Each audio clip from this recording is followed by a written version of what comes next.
Hello everyone, this is the Shadow Reader. Today, I have a special video for you. As you can see, this is my first ever live action video. So yes, this is really what I look like. For this occasion, I thought I would address all of you in person, or as close to in person as possible.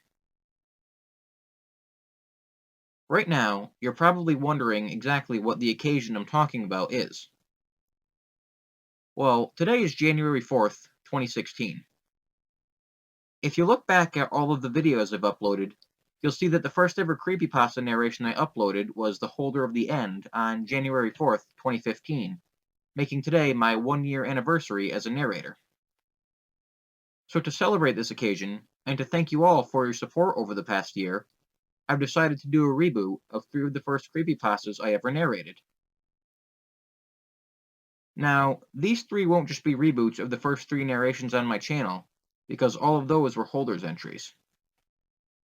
Instead, I've decided to reboot one holder, the Holder of the End, for this video, as well as the first 2 full-length creepypastas I ever narrated.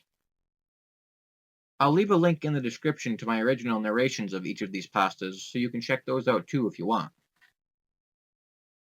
Also, as you may be aware, I recently hit 200 subscribers, and I want to thank you all for that. There will be a 200 subscriber special coming up soon, but I'm not exactly sure when yet. So in the meantime, I hope you enjoy these 3 reboots, and my original narrations of these stories if you feel like checking those out. Thank you.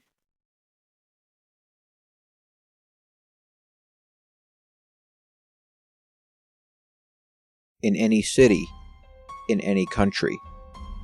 Go to any mental institution or halfway house you can get yourself to.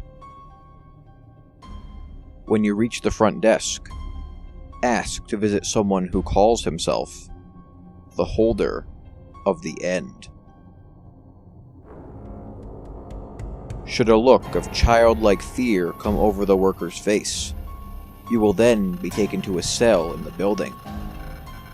It will be in a deep, hidden section of the building. All you will hear is the sound of someone talking to themselves echo the halls. It is in a language that you will not understand, but your very soul will feel unspeakable fear. Should the talking stop at any time, stop and quickly say aloud, "I'm just passing through. I wish to talk." If you still hear silence, flee, leave, do not stop for anything, do not go home, don't stay at an inn. Just keep moving, and sleep where your body drops. You will know in the morning if you've escaped.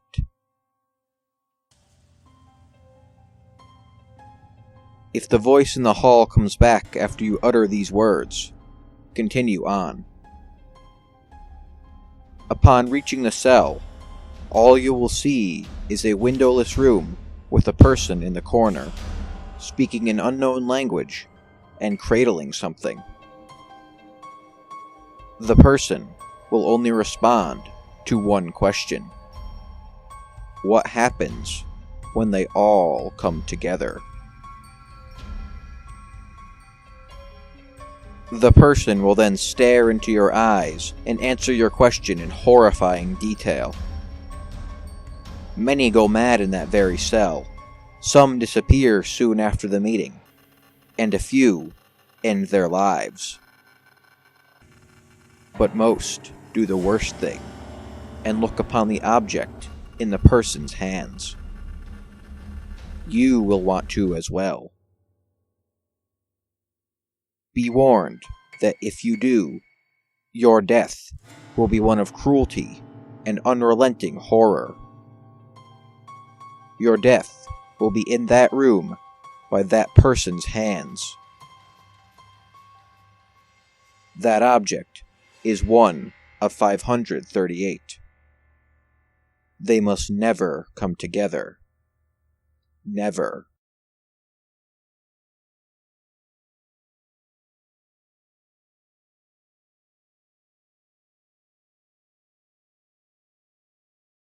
My parents were the first to fall violently ill from the sickness we now know as XoRax. I can vividly recall my father lying on his bed while his muscles spasmed and he choked on his own vomit. I stood at his side, frozen in place and refusing to leave as I held back sobs, his pupils dilating until his entire eye was like an inky blackness.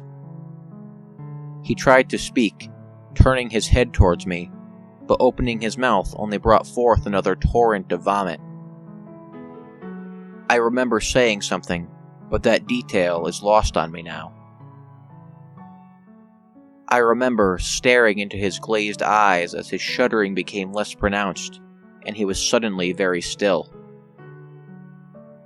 I let out a wail and ran into my room, unprepared and unwilling to face the truth.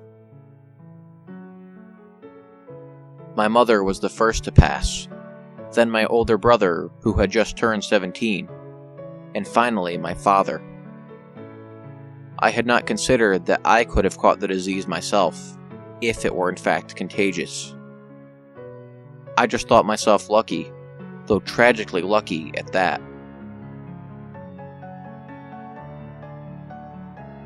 I fell asleep in the corner, huddled in the blanket that previously kept my mother warm. Her perfume made the putrid aroma somewhat tolerable, perhaps just enough so that I could drift off. I remember a persistent banging next, a series of muffled inquiries from the opposite side of my locked door. They were shouting for survivors, looking fervently for anyone who was still alive, despite the breakout. I rushed to the door and unlocked it to face what I would come to identify as the day crew. Their faces were obscured by large gas masks, fitted with some sort of capsule on either side of their cheeks. Their breathing was slow and monitored. Their voices were nearly impossible to hear over their mechanical wheezing. They were covered from head to toe in black regulation hazmat material with orange text reading Day Crew on their backs. They ordered me out into the hall, where I managed to catch sight of 14 other children around my age being told directions and filed into a lineup. Once the entire group had been examined, we began our trek out into the streets, which was a vision of chaos and destruction. We had heard the noises of looting and desperation from our homes, but we hadn't ventured off into the outside world for weeks, for fear of catching the sickness ourselves.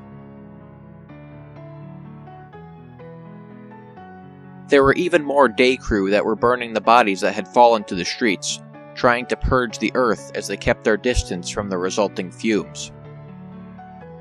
We were silently ushered into the back of a large truck that took us to the south, away from the cities and suburbs, and into the dense growth of the forest.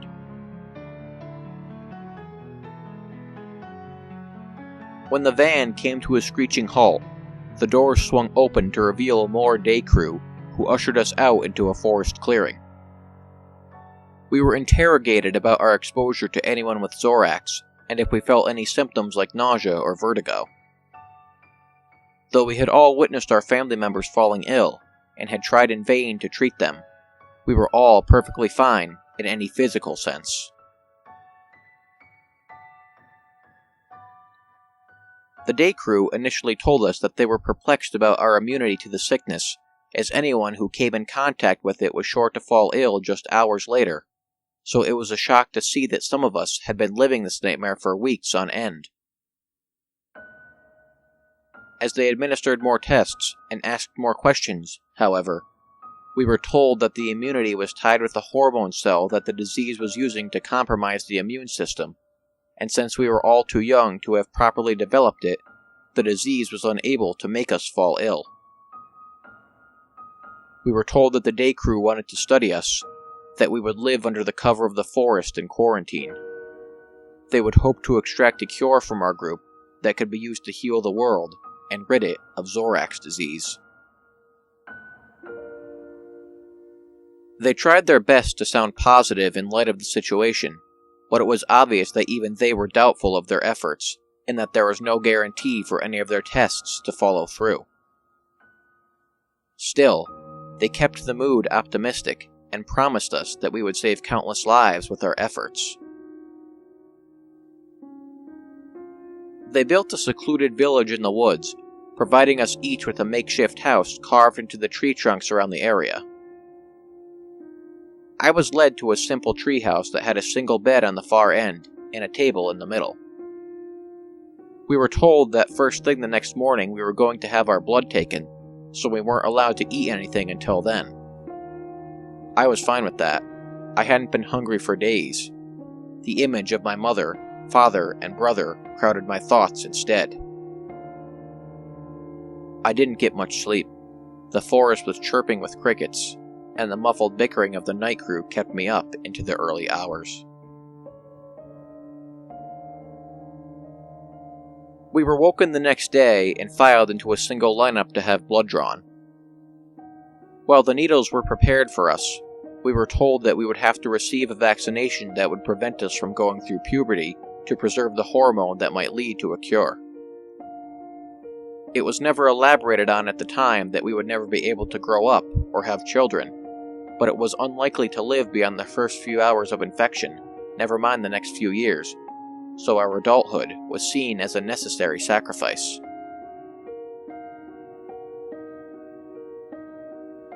This continued for a few weeks. We would continue to receive vaccinations and assured that a cure would soon arise, but times were getting desperate.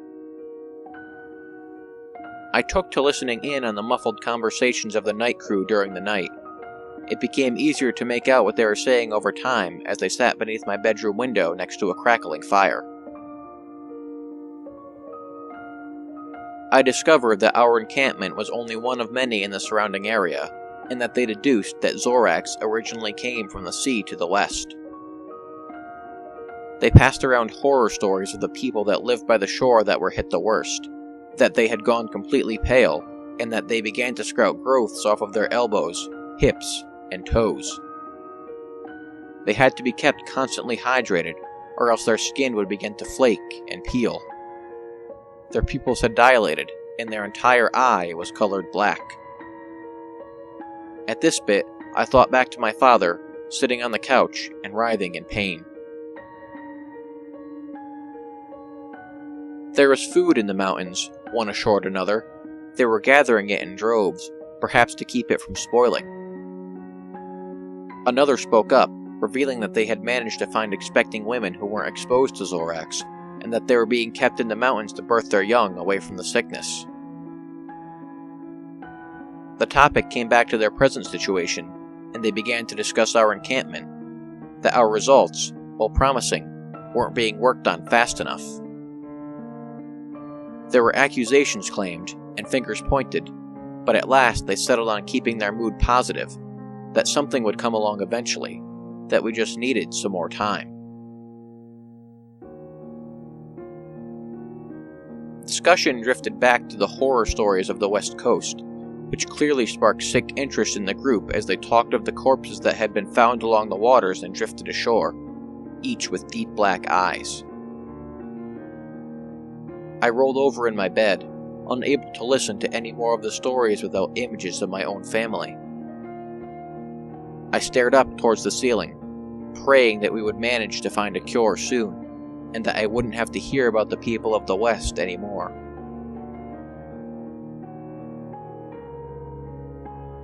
It had been nearly a month of testing when something went wrong. A few short hours after our latest vaccination, several kids began complaining of distorted vision. They could see trailing lights in the air, making their way across the plains. While their faces were covered with masks, I could sense the worry that played out across the day crew's faces. We were told that they were just visual hallucinations, and that they would subside in a few hours. When I awoke the next day and glimpsed outside, I too could see the trailing lights drifting through the air. They forbid anyone to discuss the lights any further, though it was clear that everyone could see them. As we lined up to have blood drawn, one of the day crew became terribly ill and began to vomit through his gas mask. In a frenzied panic, we were ordered back into our homes as they led the sick member away into the woods. We were told to come out and organize ourselves into a line for decontamination. After covering everyone with a chalk-like substance, they began to scrub away at it with some foul-smelling liquid until they were assured that we were safe to deal with once more. This excessive procedure became a part of our daily regimen, and it's how we started calling them the Scrubs, rather than their official titles. We were disillusioned, and it was obvious that they were as well. The visual hallucinations began to worsen, even though we had stopped taking vaccinations long ago. Some kids began to befriend imaginary creatures in the air, speaking to the trails of light. I was horrified that I might start losing my sanity as well.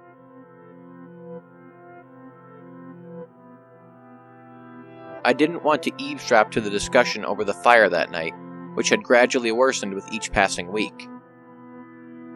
With a trailing desperation in their voice, the night crew began to exchange information about the other areas.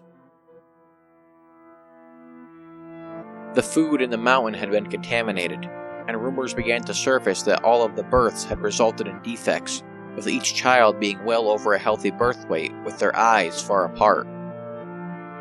They would likely succumb to the disease and perish as well, it was decided.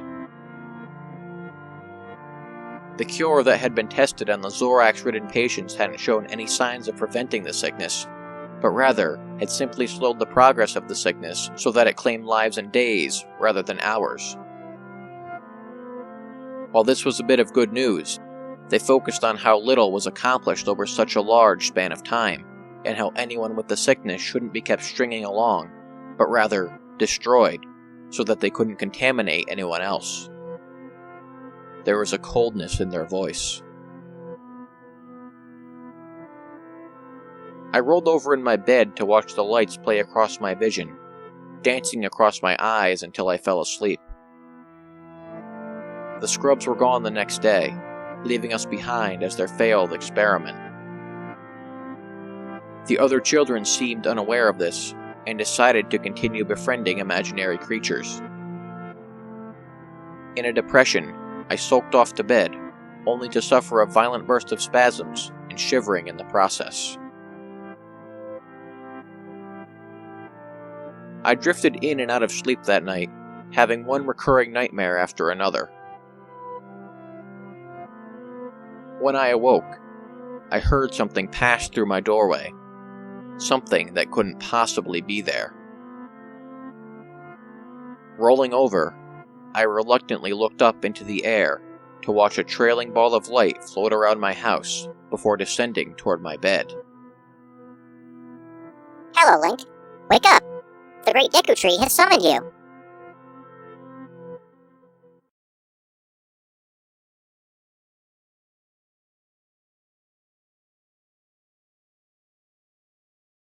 During the first few days of the release of Pokemon Red and Green in Japan, back on February 27th, 1996, a peak of deaths appeared in the age group of 10 to 15. The children were usually found dead through suicide, usually by hanging or jumping from heights. However, some were more odd. A few cases recorded children who had begun sawing off their limbs, others sticking their faces inside the oven and choking themselves on their own fist, and shoving their own arms down their throat. The few children who were saved before killing themselves showed sporadic behavior. When asked why they were going to hurt themselves, they only answered in chaotic screams and scratched at their own eyes. When showed what seemed to be the connection to this attitude, the Game Boy, they had no response. But when combined with either Pokemon Red or Green, the screams would continue, and they would do their best to leave the room it was located in. This confirmed the authorities' suspicion that the games, somehow, had a connection to these children and the deaths. It was a strange case, because many children who had the same games did not show this behavior, but only a few. The police had no choice but to pursue this, since they had no other leads. Collecting all the cartridges these children had purchased, they kept them sealed away as strong evidence to look over later. They decided the first thing to do was to talk to the programmers themselves. The first person they met was the director of the original games, Satoshi Tajiri. When told about the deaths surrounding his games, he seemed slightly uneasy, but admitted nothing. He led them to the main programmers of the game, the people responsible for the actual content. The detectives met Takanori Uta, one of the main programmers of the game. Unlike Satoshi, he did not seem uneasy, but very kept. He explained that it was impossible to use something like a game to cause such deaths, and he also brought up the point that not all the children were affected. He brushed it off as some kind of odd coincidence or mass hysteria. It seemed like he was hiding something, but he wasn't giving way. But finally, he did say something interesting. Takanori had heard a rumor going around that the music for Lavender Town, one of the locations in the game, had caused some children to become ill. It was only a rumor and had no real definite backup, but it was still something to look into. He directed the detectives to Junichi Masuda, the music composer of the series. Masuda had also heard of these rumors, but again said they had no evidence that his music was the cause. Even to prove a point, he played the exact song from the game completely through with no effects to anyone, the detectives nor Masuda himself feeling anything different or odd. Although they still had their suspicions of Masuda and the music of Lavender Town, it seemed they had reached another dead end. Going back to the cartridges they had seized from the homes of the children, they decided to take a slightly more direct look at the games. They knew that it was these games that gave the children the ill effects, so they took extreme caution. Popping in the cartridge and turning the console on, the game screen booted. The title screen appeared, and the option to continue or create a new game appeared. When they chose continue, stats of the game appeared. They saw the names of the children who had played, usually red or another simple name. However, the interesting thing was the time played and the number of Pokemon they owned. On every game, the time was very low, and all of them had only a single Pokemon in their inventory. They came to the stunning reality that it could not have been the music from Lavender Town that had caused such ill effects in the children, since it was impossible to reach that part of the game in such a small amount of time and with only one Pokemon in their inventory. This brought them to the conclusion that something early on in the game had to be the cause. If it wasn't the music, nor the title screen, it had to be something within the first few minutes of the game itself. They had no choice but to turn off the game now and go back to the programmers. Asking for a list of all the programmers from Takanori, they found, surprisingly, that one of the programmers had committed suicide shortly after the game was released. His name was Shiro Miura, a very obscure programmer who had provided very little for the game. Even more interestingly, he had requested his name did not appear in the credits of the game, and so it did not. Looking over the evidence found at Shiro's apartment, they found many notes written in bold marker. Most of it was crumpled or marked out, making it very difficult to read. The few words they could find in the mess were, "Do not enter," "Watch out," and "Come follow me," in bold. The detectives were unsure what these meant, but knew they had to have a connection. Further searching, they discovered Shiro was good friends with one of the map designers, Koji Nishino, and this was probably the only reason Shiro had been given a part in making the game. Koji Nishino, since the release of the game, had locked himself in his apartment, barely leaving in the dark of night to fetch anything he might need.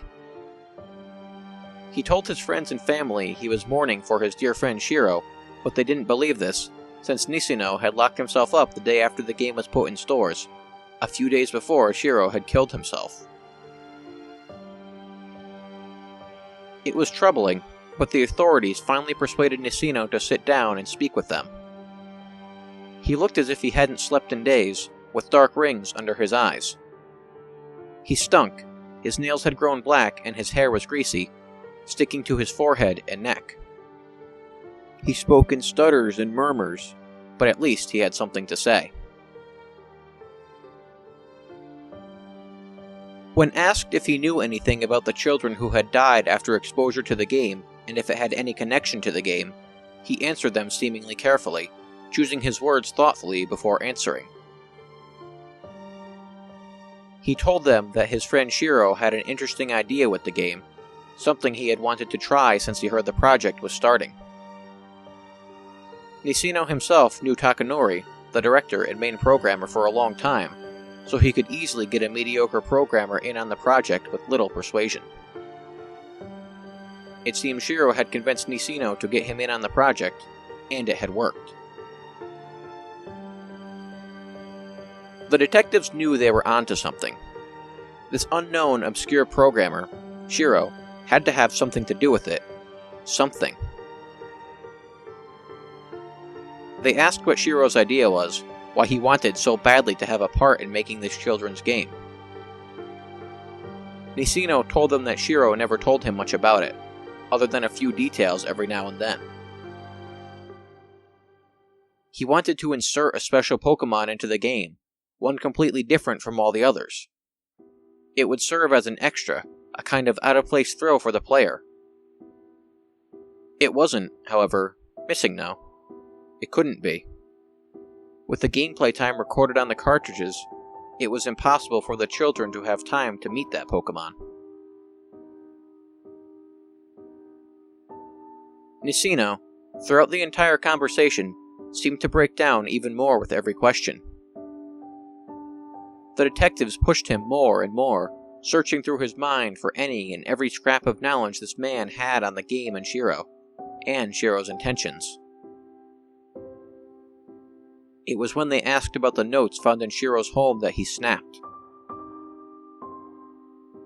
From under the couch Nisino was sitting on, he whipped out a pistol, pointing it straight at the police officer while backing away a few steps. Then, just as quickly, he brought the pistol to his face.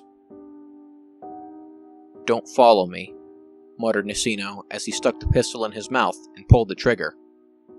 It was too quick for the police to react. It was done. Nisino had killed himself, repeating slightly differently what was written on one of Shiro's papers.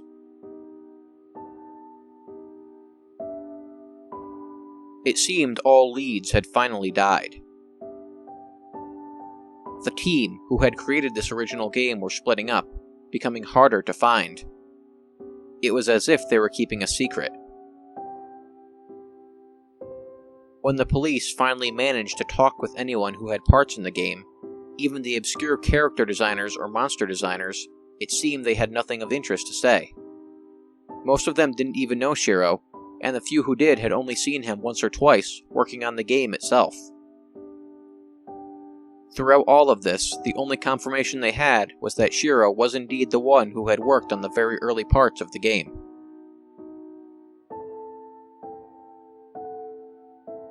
It had been a couple of months after the original children's suicides, and the death rate had dropped dramatically. It seemed that the game was no longer giving any ill effects to the children. The callback of the game that was planned was cancelled, since it seemed the game was no longer harming any children. They had begun to think that maybe Takanori was right, and it was all just a very odd coincidence or mass hysteria, until they received the letter. It was given to one of the detectives himself, quite directly out on the street. It was a woman who gave him the note, a very frail, thin, sick-looking thing. She gave him the letter quickly, telling him it was something he needed to see, and without waiting for a response or another word, she disappeared into the crowd. The detective brought it to his office, and, calling the others in, he brought it out and read it aloud.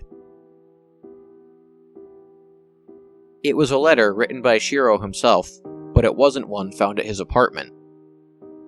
They had thoroughly searched and cleared out the place, so wherever this letter had come from, it wasn't kept at his home. It was signed to be given to Nishino. It started off quite formal, a hello, how are you, regards to the family and such. After one or two of these normal paragraphs, they reached a section that requested Nishino to get him into the game team, to get him a programming position in Pokemon Red and Green. As the letter continued, the handwriting seemed to grow more jittery. He talked about a glorious idea he had, a way to program something unseen in any game before. He said it would certainly revolutionize not only the gaming industry, but everyone. He went on to say that it was a very simple procedure to program this idea into the game. He did not even have to add any foreign programming, but could use what was already given in the game itself. This would, the detectives agreed, make it impossible to notice any obscurities in the programming itself. It was a perfect way to hide whatever this was. The letter ended abruptly. There was no goodbye, no say hi to the family, no write back, or thank you. Nothing like that. It was just his name, written hard in the letter where the paper almost broke through. It was only his name, Shiro Miura. That was the nail in the coffin for the detectives. They had no more suspicion about the cause. Shiro had programmed something into the early parts of the game, something maddening. To further increase this streak of success, they discovered that the programming team had worked in pairs, even Shiro himself. He had worked with another programmer, Sosuke Tamada. If anyone knew what the secret in this game was, Sosuke Tamada would be the man. This was their final hope of unraveling this mystery once and for all.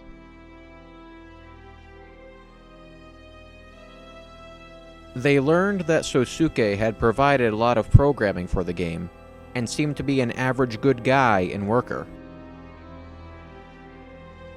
They were easily allowed into his home, a fair place, and they entered his living room where they sat. Sosuke did not sit, however. He stood by the window on the second-story floor, looking out onto the busy street. He was smiling a little. There are no direct witnesses to the events that followed. The only thing from this conversation that remained was found on a voice recorder sitting on the table in front of the two detectives assigned to talk to Sosuke. What follows is the unedited recording.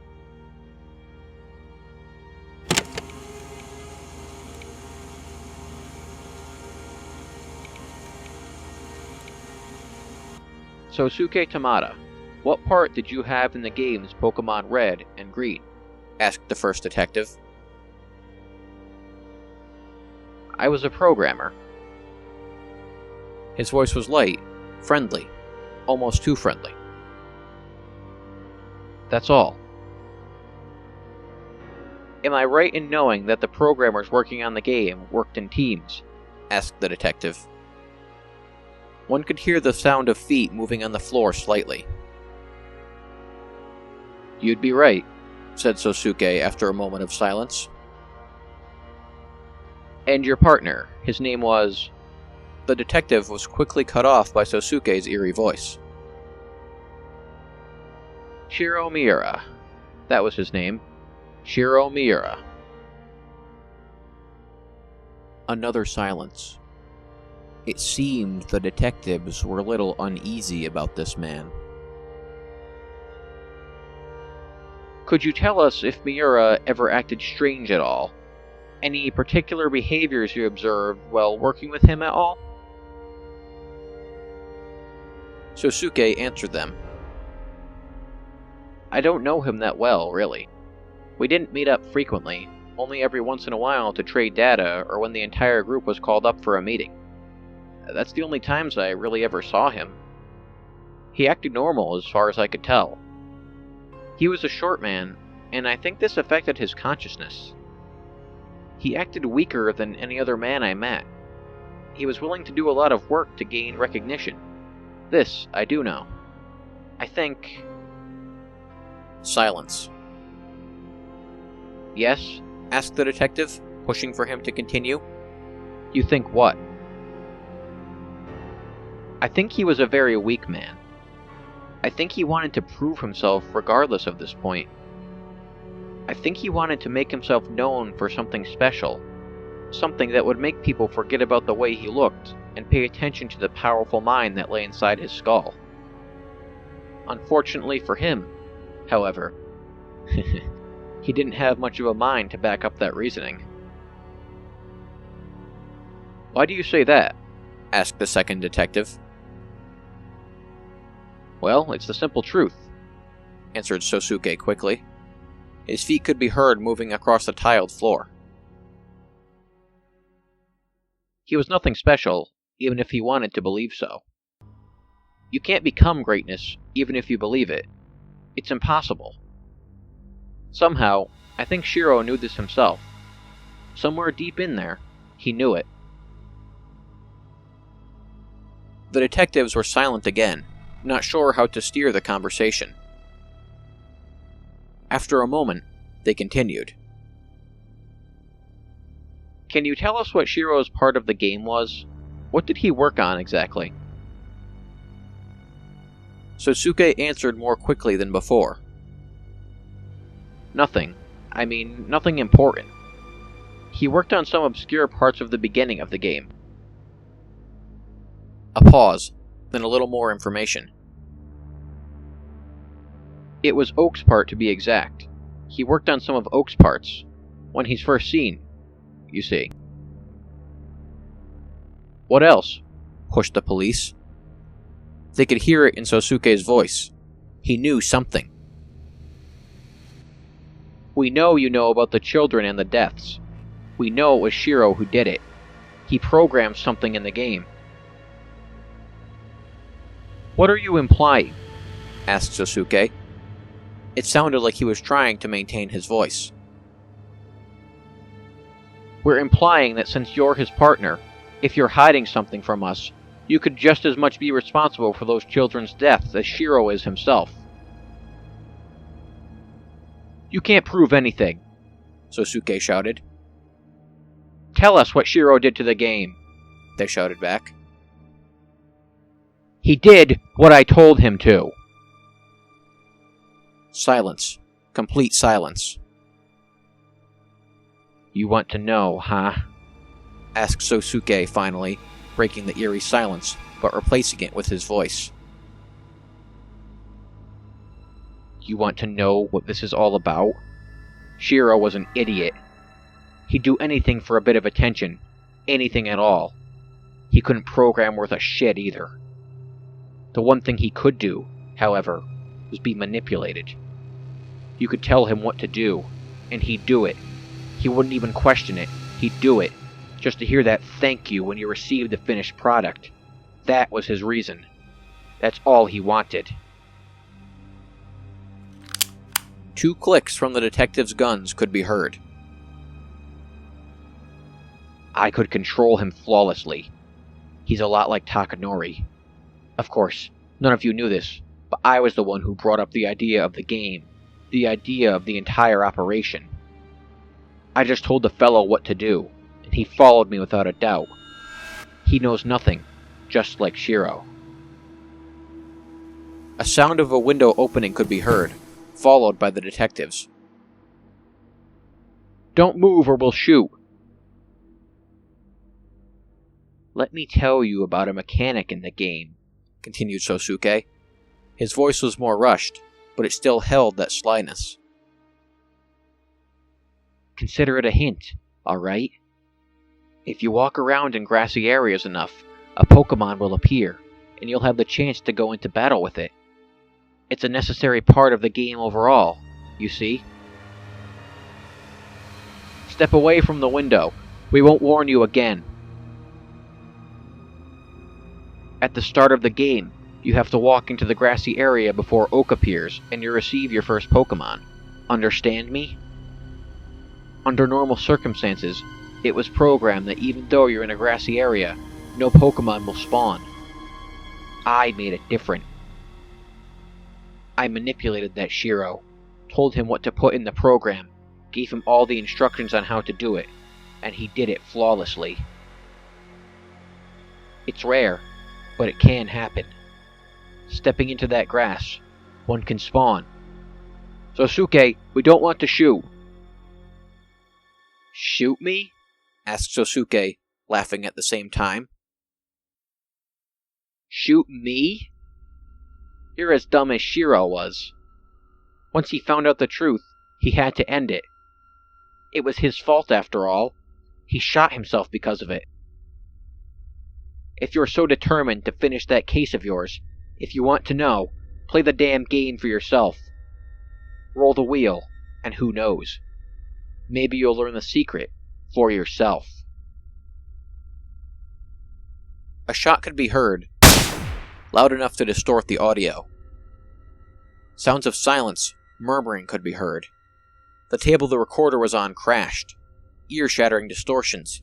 Silence. Then laughing. Sosuke was laughing. And then words. Come follow me. Come follow me. And then, nothing. The recorder continued to record until the tape ran out. There was nothing else on it. The police arrived on the scene quickly, and to their horror, they discovered Sosuke and the two detectives dead. They had all been shot, but not after struggling. The detectives had been shot multiple times, at least 10 each, before dying after being shot in between their eyes. Sosuke himself had clearly died of 2 shots to his chest, straight through the heart. This game was causing a massacre. At least 100 children were dead. Nisino, the unsuspecting friend, dead. Shiro, the manipulated toy, dead. The 2 detectives, dead. And now, even the creator, the cause of this atrocity, Sosuke, dead.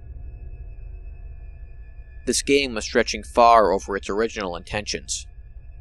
It was killing anyone and everyone who got involved. The lead detective had decided to put this case away. The man who had committed the crime was dead, so there was no longer any reason to continue the case. All evidence, all the cartridges, all the notes, all the letters, they were locked away, kept in the darkness where they belonged. There were talks about the entire thing, small conversations every now and then, but over the years, even these began to fade away. Eventually, the case was only a memory in the minds of those who experienced it firsthand. 10 years passed. February 27th, 2006 was the date. The lead detective, the man who locked away the original evidence 10 years previous, was reminded of the awful event that occurred. Although he was no longer in the force, he still had access to the files and was helped when he could. The reminder of the event caused him to look back, to open the sealed container that held all the evidence collected. He read through the letters and the notes. He remembered the woman who had appeared to him on the street that one day and handed him that letter that led to the change of the entire case. He wondered who she was, and where she had come from. Perhaps she was Shiro's mother, or maybe Sosuke's. It was far too late to pursue any of this. Far too late. Sealing the container again, he saw a second one directly behind it. Pulling it out, he read the note on top of it. Evidence number 2104A. He opened it up and looked inside.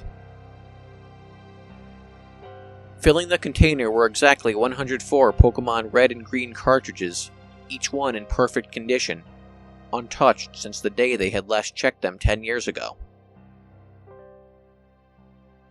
He reached in and pulled one out. Pokemon Red. He hadn't seen one in a long time. He didn't know what he thought next, but he reached into his desk and pulled out an old Game Boy. He received it a long time ago, but it still worked. It was his son's, but he had died a few years ago. His wife was gone too. That was then, though. Popping in the cartridge in the back of the Game Boy, he turned on the system. The title screen. Then the option to continue or start a new game. Tanaka. That was the child's name, the one who played it first. He was probably dead, along with all the others. He pressed New Game and started a new game.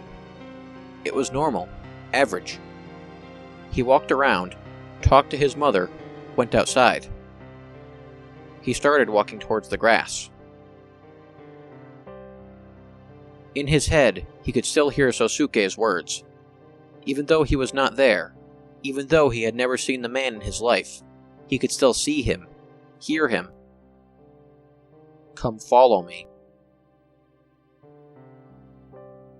He was getting closer and closer, only a step or two away. Roll the wheel, and who knows, maybe you'll learn the secret for yourself. He entered the grass. The screen did nothing at first, nothing at all. It just sat there, and so did the detective, completely frozen as if time had stopped just for them. The screen went black, and then it lit up again, the iconic green background with black text appearing. The lead detective's weary eyes grew wide. He couldn't help but read out what was there in front of him. Come follow me. Come follow me. Come follow me. I miss you, Dad. I miss you, my husband. I miss you so much. Tears formed in his eyes, falling down his cheeks. Screens and screens of text appeared, and he rapidly clicked the A button to continue it. It was his wife and child. They were speaking to him, calling to him, crying with him. They wanted to see him. They loved him. He loved them. I love you too, muttered the man in a hoarse, scratching voice.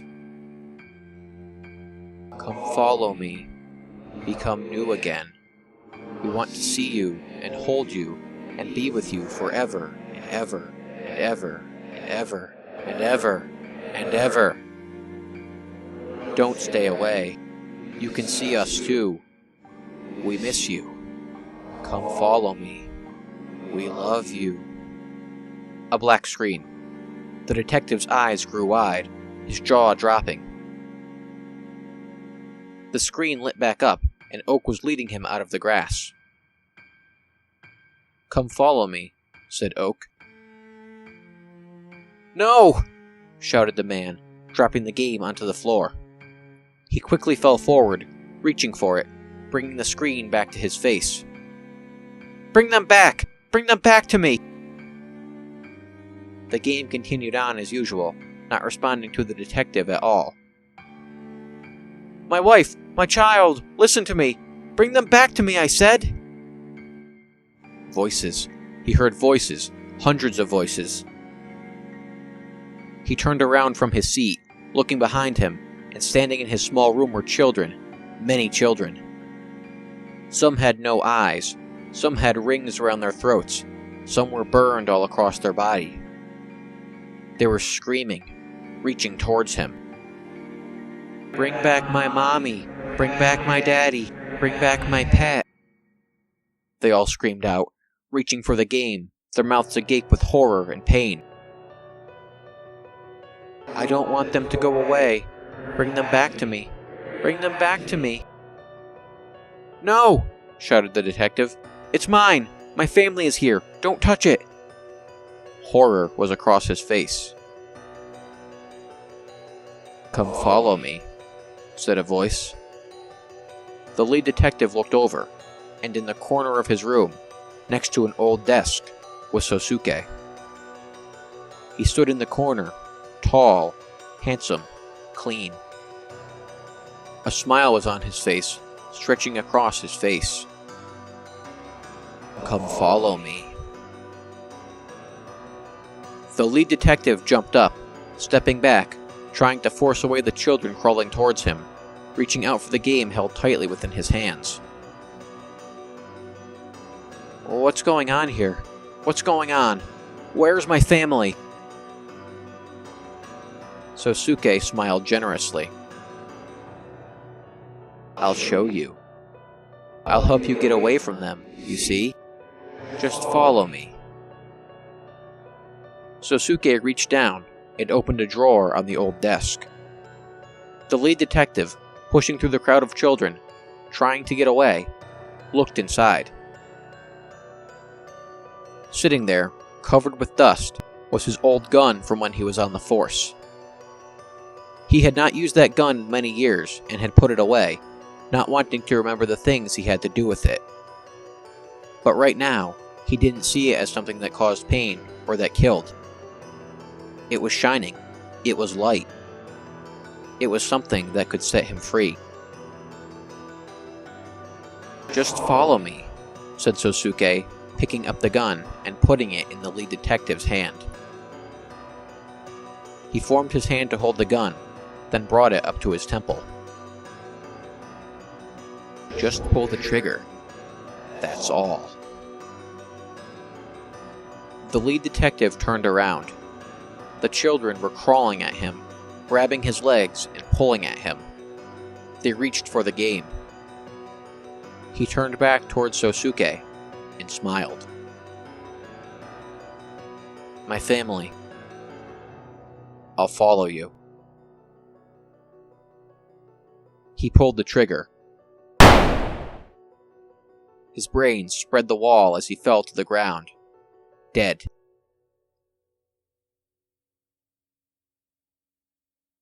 It was a few days before the body was discovered. It lay on the floor, blood everywhere.